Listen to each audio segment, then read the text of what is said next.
based violence. According to them, there was the need to tackle SGBV that individuals and communities faced with a resultant impact, which in most cases was devastating to the public. All right, joining us to discuss this morning is the Executive Director, Trailblazer Initiative Nigeria. He is no other person than Mr. Dari Adaramuye. It's good to have you here this morning. Thank you. Good morning, and thank you for having me, Sazama. Good morning. When we talk about gender-based violence, a lot of people will say, what exactly are we talking about? Okay, so when we talk about gender-based violence, the word gender actually it's something that has to do with both male and female, because both of them experience violence. So when we say gender, we're talking basically about the male and the female. And so this violence could come from could be meted from a male to a female and a female to a male. But most of the time, what we've seen according to statistics, it's usually more from men to women. And I came across a statistic this morning, and by UNICEF in 2017, and that statistics actually said 58% of women who died that year were killed by intimate partners, and that's as a result of violence. Okay, so it could be from a boyfriend to a girlfriend. It could be to a husband to wife, which is in most cases is what is high, and we've seen this steady increase of violence in the southwest majorly. And there are other forms of violence where we talk about violence, because most people think violence is actually about me beating my spouse or my spouse beating me. No, violence has to do with so many other things. We have female genital mutilation, which is a form of gender-based violence, because what we do in female genital mutilation is actually take the right of women for the men. So when we mutilate the women, and just because we feel there is a certain organ on their body which helps them to have sexual satisfaction, and then that part is cut away. So do we cut the same thing away from the men? No. So that's a form of violence as it is. Then we have child marriage, which most time occurs with women. Hardly would you see a boy under 17, 18 years getting married. But most of the time we've seen 11, even 9 years. I saw a news of recent which happened in Zimbabwe, a 9-year-old girl that gave birth. So somebody impregnated her, and so that girl is not of age. And so we see this happen most of the time in Nigeria, and people believe this only happens in northern Nigeria. No, it happens in the southwest too, where we see the cases of betrothal. And a girl under 11 has been betrothed to somebody to get married to, and this person is just waiting for her probably to finish primary school or secondary school, which the girl is underage. And you see, this gender-based violence has been linked to so many hazards in the society, most especially poverty, as in the case of and then lack of education, so gender equality and the likes. All right, let me look at it this way. We have a situation where we have seminars, workshops for females, for women, to actually sensitize them on issues like this. But do we have sensitization for the men, for the boy child, to actually know this is how to handle women? Let us not discriminate in this area. If your wife wants to go do FGM, what should be the role of the men? Okay, thank you very much. So of late, we're happy with the change in social norm in the society. We're now getting to see he for she.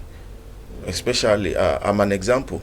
I'm a man, and at least I'm paying attention to all that has to do with women. So we've seen this happening in societies, especially because whatever consequences those women feel, we feel is women issue, but we are the one that is directly, whether directly or indirectly, the beneficiaries excuse me, of these consequences. So no and yes to your question, because a larger percentage of men are still not involved in women issue. Of recent, from one of those communities where we work, I saw there was a case of a woman that was reported that this woman died because she couldn't take decisions single-handedly and the husband, who so to say is an illiterate, believes she should give birth in all this Elewe Omo's place, and this woman, having registered at antenatal clinic, knows there are certain complications, so she has closed cervix and all of that, and then because the man is saying no, and no is no. So of recent, what we've tried to do is to set up what we call male engaged alliance, and so this male engaged alliance are men from different ages of life, walks, and all of that. So what we do is to sensitize them, especially on female reproductive rights, which is an issue, and then the issue of gender-based violence as well. And so what we do is to let them realize how to handle women, and then from those communities, what I've seen is that it is not that they don't actually know how to handle women, but because there is a cultural barrier that says this is how a woman should be treated.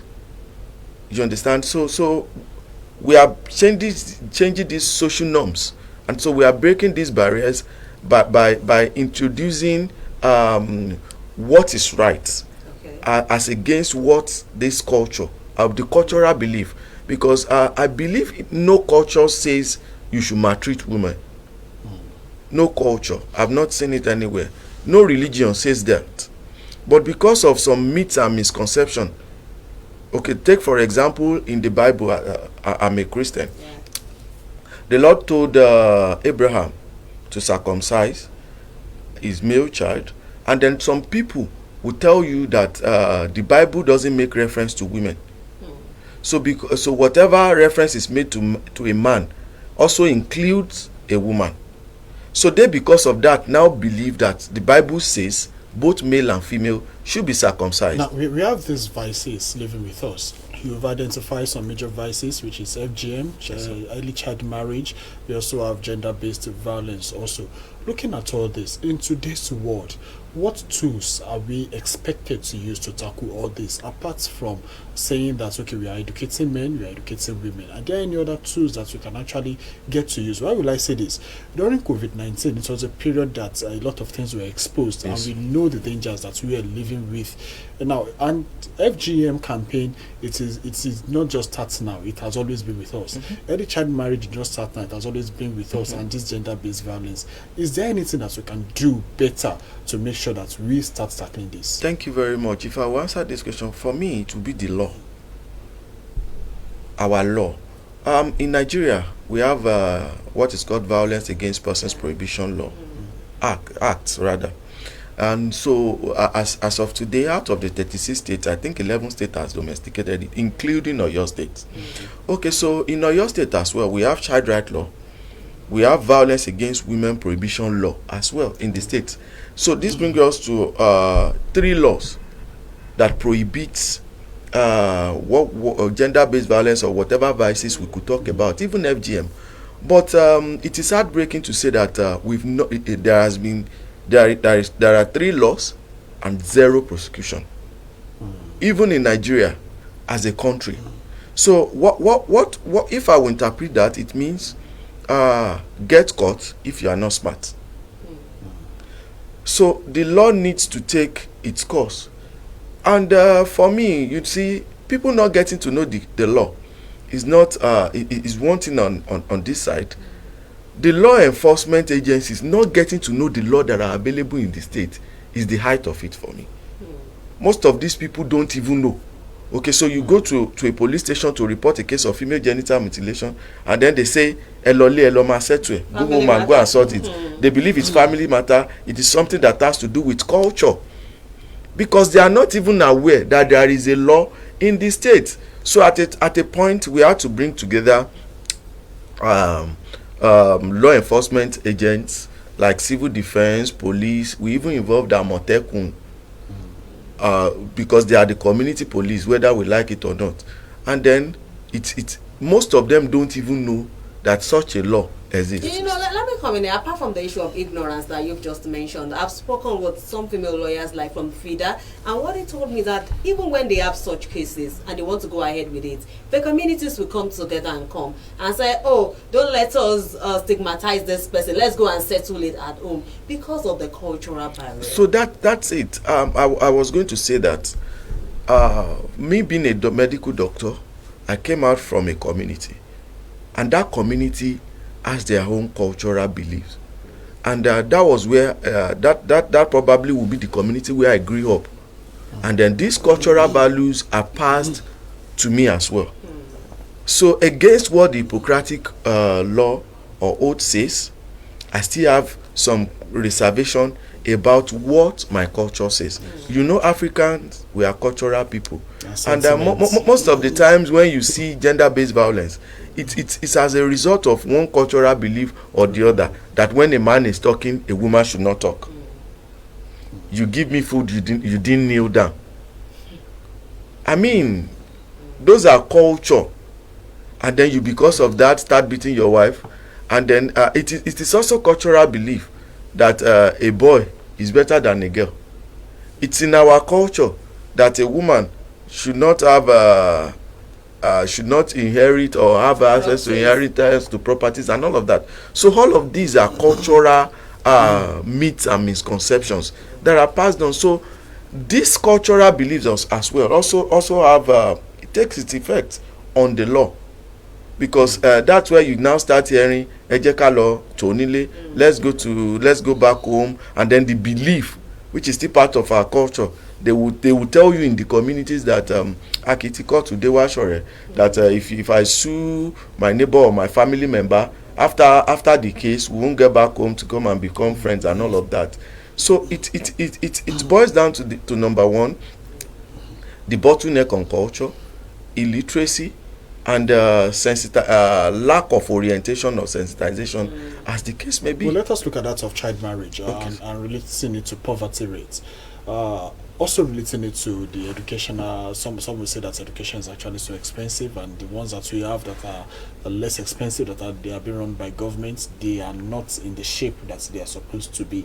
Now, what roles does school play when it comes to preventing a child from being given out in early in marriage? Thank you. For schools, I think that school, we go to school to learn, actually.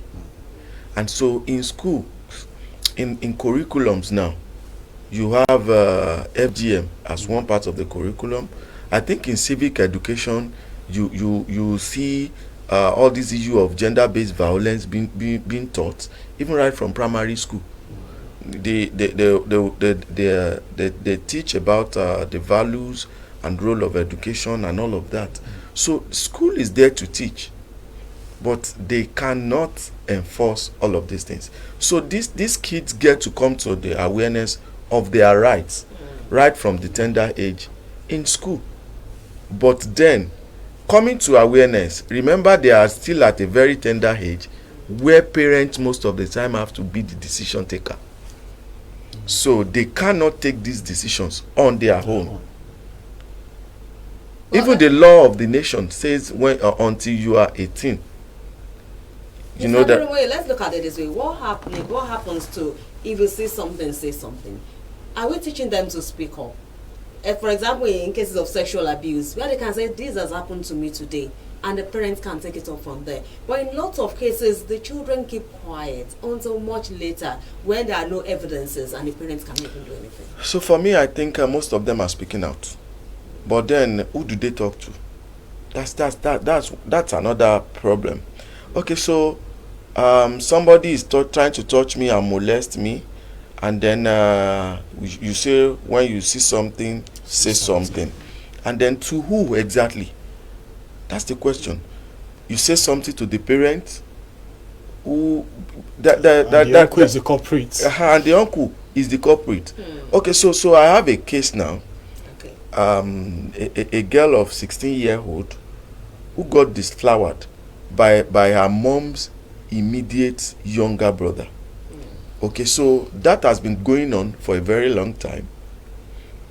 in in that particular family. To the extent that the lady confessed, the young girl now confessed that the mom had done 2 abortions for her without the knowledge of the father. Seriously. And that is happening in a family. Okay, so this mom's younger brother is living with them. The girl's father is the one paying the school fee because the wife has lost both parents. And so the fear of, if my husband gets to know, he will send my brother away, and then who takes care of him? And then because of that, you are keeping quiet at the detriment of your own daughter. So when you say something, say something. So to me, it's like, who exactly should they talk to? And so where this become something very difficult is the fact that at that age, most of them too don't have access to phone. There are dedicated lines, toll-free line that they can call to report cases of gender-based violence and all of that in the state. But do they have access to a phone number that they can? So for me, I think in communities or in schools as well, there has to be a kind of referral centers. I've seen states where they have a gender-based violence committee in states, and then they have school counselors who are members, incorporated as members of those community in the state. Take for example in Ekiti, if you do this, if they get to know, it's no more a case of whether one family or one uncle or somebody. The office of the first lady is taking over, and before you know it, this person's picture is all over the internet. So everybody knows that if you do this, this is the problem. And then these girls too know this is who to talk to in the school. But do we have that in our state? Okay, before I let you go, as we have these 16 days of activism to talk about gender-based violence, what are the things that you want people to know? Okay, so for me, I want to start from the angle of female genital mutilation and debunk some myths surrounding it, because this is one thing now that has come to live with us. We think these things are phasing out, but with experiences from community, we still see that so many people still believe in all of these things. So they will tell you that if a girl is not mutilated, circumcised as they call it, that the girl will be promiscuous. No. So the question I ask most of the time is, are there girls in the community that are circumcised and are still promiscuous? They will tell you yes, there are lots of them. And then you want to ask, are there girls that are not circumcised, that are not promiscuous? They will tell you yes, there are so many of them. And so there is a gap somewhere, which is morals. So it is the moral value that you passed on to your girl that determines whether she's going to be promiscuous or not. We know how parenting is these days. A lot of mothers are online mothers.